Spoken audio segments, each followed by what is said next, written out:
2025లో Russia అధ్యక్షుడు Vladimir Putin Bharat రాబోతున్నారు అనబడే ఈ అతిపెద్ద వార్త నిన్నటికి నిన్న కన్ఫర్మ్ అయ్యింది. అంటే వాళ్ళ క్రెమ్లిన్ స్వయంగా పుతిన్ గారు భారత్కు వస్తారు అని చెప్పి వాళ్ళు చెప్పారు.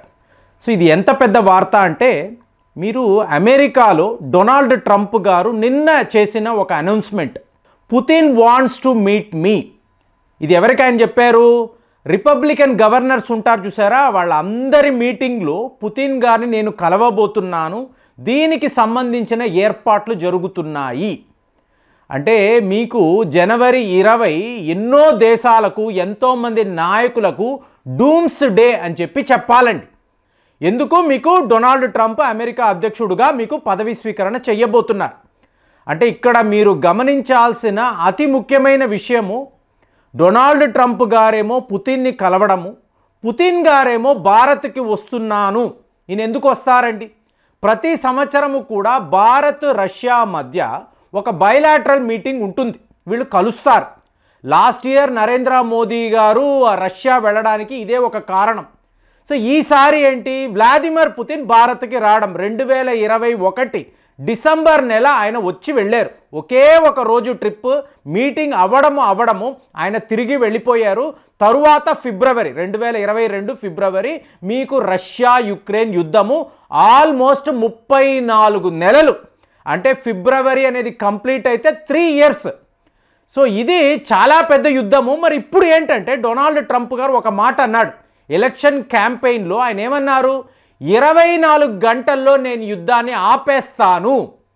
సో ఇప్పుడు అతను జనవరి 20 అమెరికా అధ్యక్షుడు అయిన వెంటనే ఈ యుద్ధాన్ని ఆపేస్తారా అన్న మాట ప్రకారమే మీకు డొనాల్డ్ ట్రంప్ చేస్తారా అంటే, వాళ్ళ గవర్నర్స్ అందరికీ ఆయన ఇదే చెప్తున్నారు, నేను త్వరలోనే పుతిన్ని కలుస్తాను. సో ఈ సమస్యకు సొల్యూషన్ అంటే మనం ఏదైతే మాట్లాడేమో, వాక్ ద టాక్ అంటారు చూసారా, మీరు చెప్పిన మాట చేసి చూపించాలి.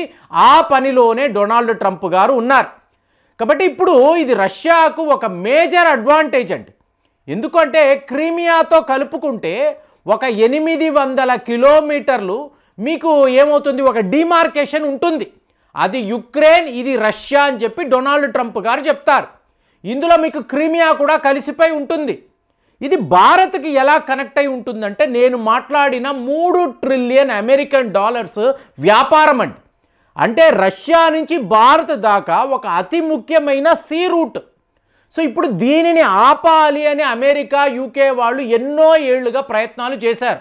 సో ఇప్పుడు డొనాల్డ్ ట్రంప్ గారు ఇదంతా నాకు అనవసరం, నాకు నా దేశమే ముఖ్యము, ఈ యుద్ధాలు, ఇప్పుడు యుక్రెయిన్ అనబడే దేశము రష్యాతో యుద్ధము చెయ్యగలదా అండి? ఇది జరిగే పనేనా? కానీ 3 ఏళ్ల పాటు యుద్ధం ఉందంటే అర్థం ఏంటి? అమెరికా వాడు ఇచ్చిన ఆయుధాలు, ఈ డబ్బు, అంటే జో బైడెన్ గారి చెత్త పాలసీ. మీకు ఎంతమంది సైనికులు మరణించారు, ఎంత ప్రాణ నష్టము, ఆస్తి నష్టము, మీకు యావత్ యుక్రెయిన్ దేశమే ఇవాళ ఎలా ఉంది? మీకు ఒక శ్మశానంలోకి వెళితే ఎలాంటి ఒక నిశ్శబ్దత ఉంటుందో, యుక్రెయిన్లో ఎన్నో నగరాలలో ఇవాళ కూడా అదే పరిస్థితి. కారణం ఎవరు? అమెరికా.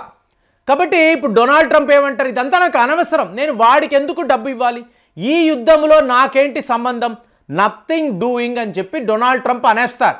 సో ఇప్పుడు యూరోప్ యూనియన్ వాళ్ళు మీకు అమెరికా సపోర్ట్ లేకుండా ఇంత పెద్ద యుద్ధాన్ని చెయ్యగలరా అంటే ఆల్మోస్ట్ ఇంపాసిబుల్. కాబట్టి ఇప్పుడు పుతిన్ గారికి ఉన్న అడ్వాంటేజ్ ఏంటి? ఈ భూభాగాలంతా కూడా రష్యాతో కలిసిపోవడము, ఏదో యుక్రెయిన్ మీదకి వెళ్ళి దాన్ని ఆక్రమించుకోవాలి, ఇలాంటి ఆలోచన ఆయనకి లేదండి. సో వాళ్ళు ఏం ఆలోచించారు? నాటో దళాలు రష్యా పొలిమేర్లలోకి రాకూడదు. సో వాళ్ళు వస్తున్నారు అంటే యుక్రెయిన్ దాకా వస్తారు, వచ్చారు అంటే ఇది రష్యాకు మంచిది కాదు, కాబట్టి వాళ్ళని ఆపడానికే యుద్ధం. సో యుద్ధంలో ఏంటి బార్గెయిన్?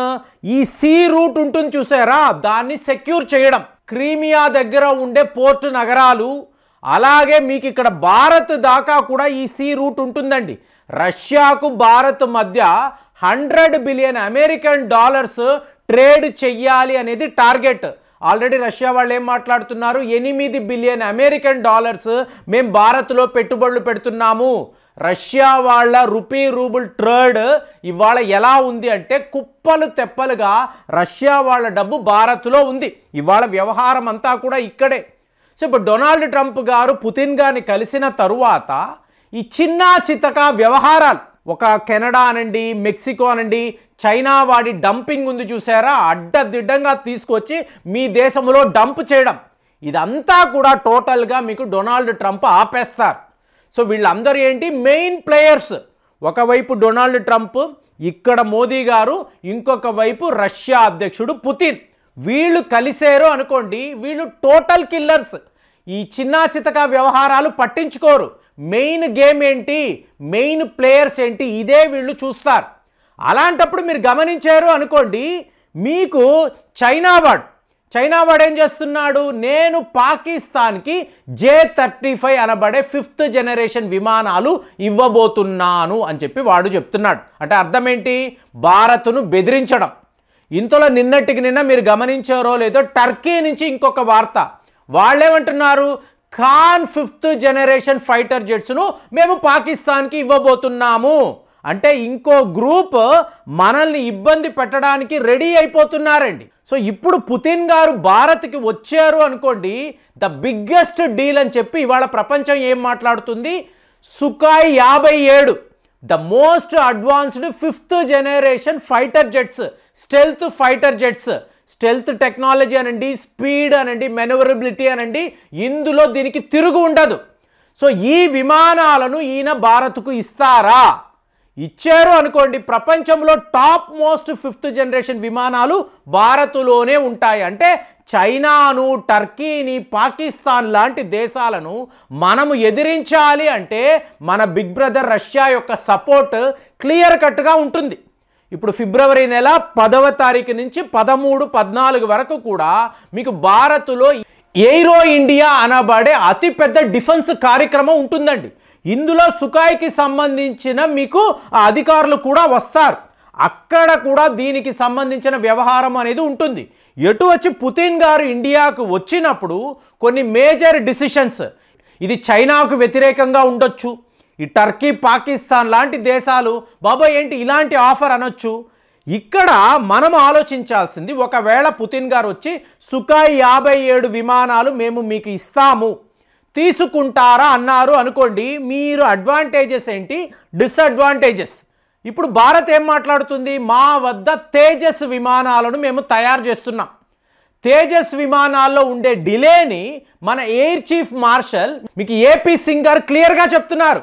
మీరు ఒక టైం లైన్ పెట్టుకోవాలి, ఆ టైంలో ఈ విమానాన్ని తయారు చేస్తున్నప్పుడు అందులో ఉండే అడ్వాంటేజెస్ ఏంటో చూశారు. కానీ ఇంత డిలే అయ్యేటప్పుడు ఏంటి, లేటెస్ట్ టెక్నాలజీ వచ్చింది కదా, చైనా వాడు కొత్త విమానాలను తయారు చేశాడు కదా, మరి తేజస్ పాత పడిపోతుంది కదా, చాలా గొప్ప విషయాన్ని నేను అడిగారు.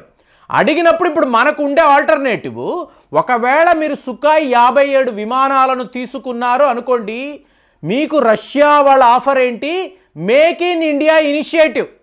అంటే ఈ విమానాలు మీరు భారత్లోనే తయారు చెయ్యండి.